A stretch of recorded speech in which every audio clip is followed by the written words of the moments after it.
গতদিন বরিশালের রূপাতলী থেকে একজন রোগী আসছে ঢাকায়। সমস্যা হচ্ছে বাড়িতে হাজাম দিয়ে খতনা করানো হয়েছে। এখন প্রস্রাবের রাস্তাটা কিছু বোঝা যায়, কিছু বোঝা যাচ্ছে না, মনে হচ্ছে ঝুলে পড়ে আছে। এই বাচ্চার এই গার্ডিয়ানদের এই হিস্ট্রিটা চিকিৎসক হিসেবে আমাকে অনেক বেশি ব্যথিত করেছে। এই বাচ্চার এই খতনাটা ইনকমপ্লিট হওয়ার কারণে আবারও খতনা করাইতে হবে। পরবর্তী জীবনে পার্সোনাল লাইফে বাচ্চা বিভিন্ন ধরনের সমস্যায় পড়তে পারে, বাচ্চার প্রস্রাবের বিভিন্ন অসুবিধা হতে পারে এই খতনার ভুলের কারণে।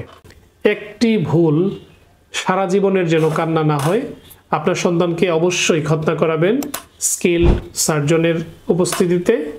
অবশ্যই খতনা পরবর্তী সময় বিভিন্ন জটিলতায় ইউরোলজি বা নিকটস্থ সার্জনের পরামর্শ নেবেন। আপনার প্রিয় সন্তানের এই খতনা সারা জীবনের গুরুত্বপূর্ণ পার্ট, এটি মনে রাখবেন। ডাক্তার শফিক, আজ এ পর্যন্ত। আল্লাহ হাফেজ।